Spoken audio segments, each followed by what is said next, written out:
شروع کرتی ہوں اللہ کے نام سے جو بڑا مہربان نہایت رحم والا ہے۔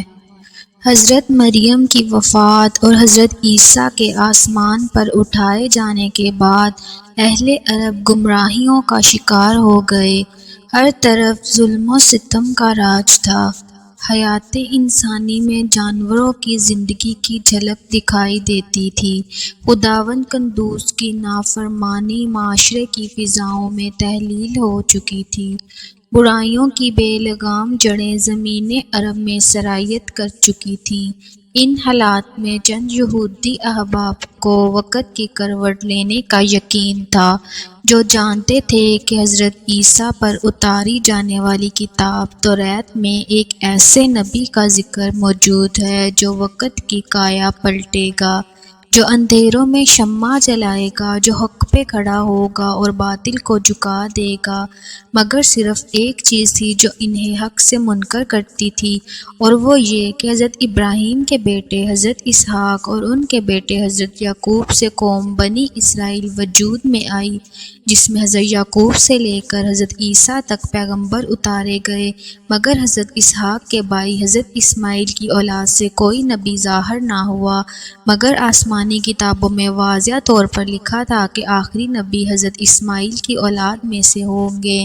یہی بات یہودیوں کو کسی صورت نہ بھاتی تھی۔ روایت کے مطابق اہل توریت اس بات کو اچھی طرح سے جانتے تھے کہ ان کے پاس یحییٰ بن زکریا کا ایک سفید ریشمی جبہ ہے،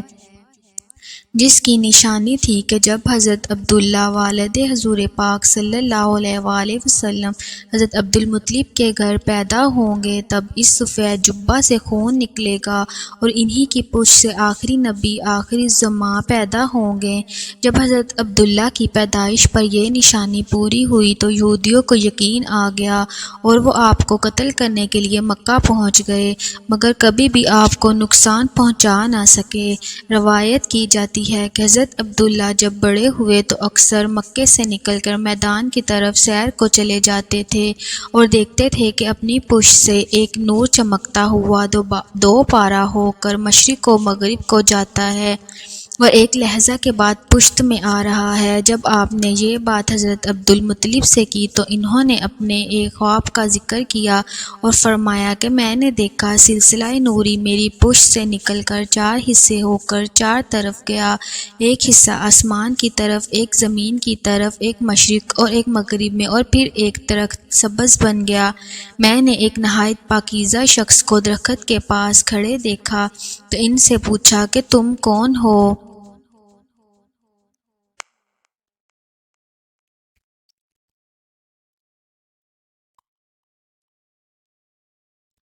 انہوں نے فرمایا میں پیغمبر خدا نبی آخر الزماں ہوں۔ جب میں نے اس خواب کو کہانوں سے بیان کیا تو انہوں نے کہا کہ تمہاری پشت سے آخری نبی پیدا ہوں گے جن پر تمام بنی آدم ایمان لائیں گے۔ حضرت عبدالمطلب نے حضرت عبداللہ کو دعا دی کہ خوش رہیں کہ وہ نور ان سے عبداللہ کی پشت میں منتقل ہو گیا ہے۔ جب یہودیوں کو اس بات کا یقین ہو گیا کہ حضرت عبداللہ ہی وہ ہستی ہیں جن کی اولاد میں آخری نبی ظاہر ہوں گے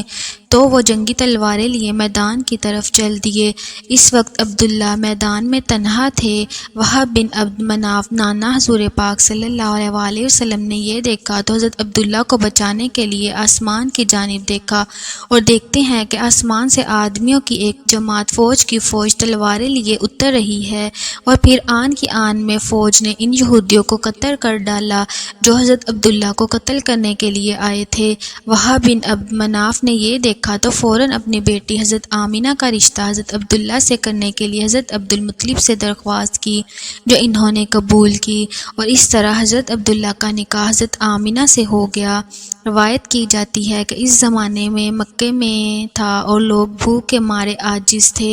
قحط کے مارے عاجز تھے، کھانے کے لیے کچھ نہ ملتا تھا اور اس کے باعث لوگ بھوک سے مر رہے تھے۔ انہی دنوں جب حضرت آمینہ حاملہ ہوئیں تب خدا کی رحمت بارش کی صورت میں زمین پر برسی اور زمینوں کو سیراب کر گئی، سب درخت تر و تازہ ہو گئے اور درختوں پر پھل آئے۔ قحط کی تنگی باعث نور محمد صلی اللہ علیہ وآلہ وسلم جاتی رہی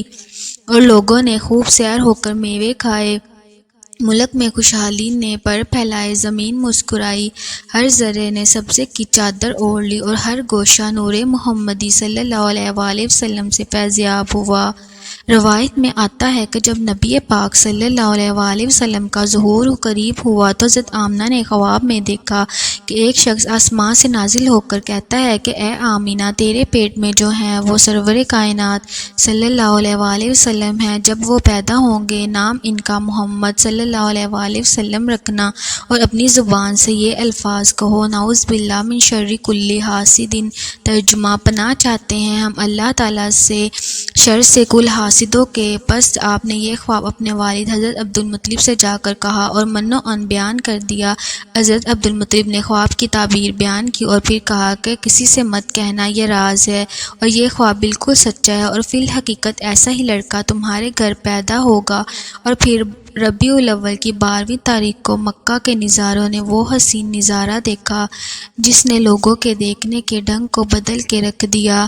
12ویں تاریخ کا سورج ایک نئے دور کو ساتھ لیے طلوع ہوا، ہر جانب خوشی چھا گئی، ہر شے نور محمدی میں نہا گئی، چرند پرند چہچہانے لگے، پھولوں میں تازگی آ گئی، ہنزہ لہلہانے لگا، خوشی کے چشمے ہر جانب پھوٹ پڑے، زمین و آسمان پر جشن کی تیاریاں ہونے لگیں، اور پھر دنیا کو بتا دیا گیا، مشرق و مغرب میں اعلان ہو گیا کہ جس کے لیے کائنات بنائی اور سنواری گئی، وہ بادشاہ، وہ نور حق، وہ محبوب خدا احمد مجتبیٰ محمد مصطفیٰ صلی اللہ علیہ وآلہ وسلم عالم خلوت سے عالم صورت میں نقل فرمایا ہے۔ اس ہستی کی ولادت باسعادت ہوئی جنہوں نے عالم کو زندگی بخشی، جنہوں نے حق کے پیغام کو باطل کے سامنے پھیلانا ہے،